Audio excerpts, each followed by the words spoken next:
Yo, what's up guys? This is Brendan with BD Fitness Training.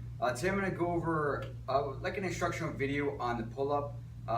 No crazy pull-up variations, just the conventional pull-up, overhand grip.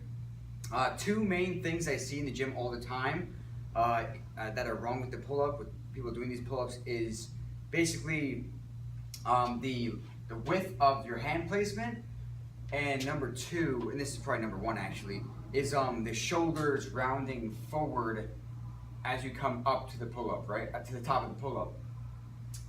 Basically, I'll go over the width first. Again, everyone's a little different. Maybe, there's no, again, like I said, for most exercises, there's no right or wrong necessarily, unless it's obviously a safe way to do things. But for me, what I noticed is the most beneficial for the pull-up is having just your hands at about outside your shoulder width, like most exercises. Most people think, the wider you go, kind of like the wider your back's gonna get or the bigger your back's gonna get, and that's really not the case. You're thinking about fully elongating your muscle and getting the most out of the contraction of the muscle during the movement, right? So if I'm really wide on my grip, look at my range of motion here.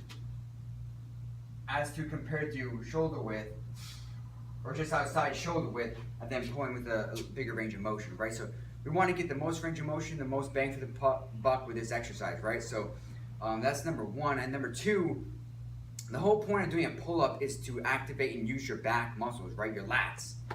Most people just pull with their arms and they don't get too much back activation, because what happens is their shoulders protract, they round forward like this, so they'll pull up, and then you'll see this at the top of the movement. We want to pull those shoulders back, bring your scapula, your shoulder blades back, down and back, right? So we want our pull-ups to look like this instead of this, right? Doing this is all, like I said, you're just going to basically work your arms. You're going to get minimal back stimulation, and you're going to get, eventually down the road, you can get some sort of shoulder impingement, because again, internal rotation, especially when we're putting lower stress onto it, is going to cause some sort of issue in the future. So we want to make sure those shoulder blades are down and back, and basically pull with your elbows. Hook the bar with your hands. I like to kind of think of my hands as hooks, so that way I'm not using too much forearm in my movement. And then drive my elbows down to my side to activate those back muscles. Because again, with a lot of rowing exercises, pull down exercises, if you think about just pulling with your elbow, it's a lot easier to kind of stimulate your back. Give it a shot. I'm gonna go through maybe 5 repetitions of the pull-up, just so you can see how it's done. There's a lot of glare here, give me a second. Okay, so here we go. Just be aware of my hand placement, my feet placement, just how I'm doing my repetitions.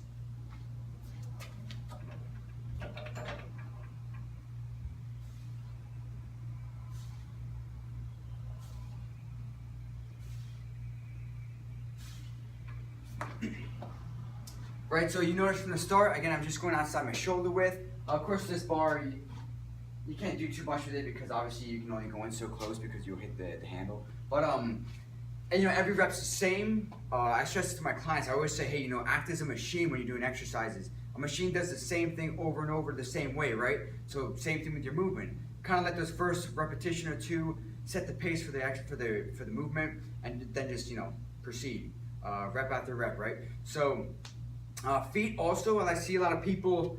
You can see my feet. They kind of cross their legs, or they use their legs to get themselves up. Again, guys, upper body movement, right? We're not kipping here. This isn't CrossFit. So we want to basically keep our feet straight, neutral. Always keep a neutral spine. Once you start twisting your legs around, all of a sudden you start rotating your spine. It's not so good. So just think about feet straight, everything straight, neutral body. Also, what I've noticed for myself, to be able to get more pull-ups out and to feel kind of stronger through the movement, is to kind of flex my quads and keep my legs straight, right? So this might work for some people. I know it's worked for me. Again, just like your compound exercises, the more, the tighter you can be, the stronger you'll be, just because you're utilizing more muscle groups. So if I'm keeping my legs tight, my abs tight, and I'm going through my range, my pull-ups, I just feel a lot stronger. So there you have it, guys. That's the pull-up for you. You have any questions, or maybe you're in the gym, you want to kind of have or see my take on an exercise or anything fitness related, just leave me a question in the messages, and I'll be happy to get back to you.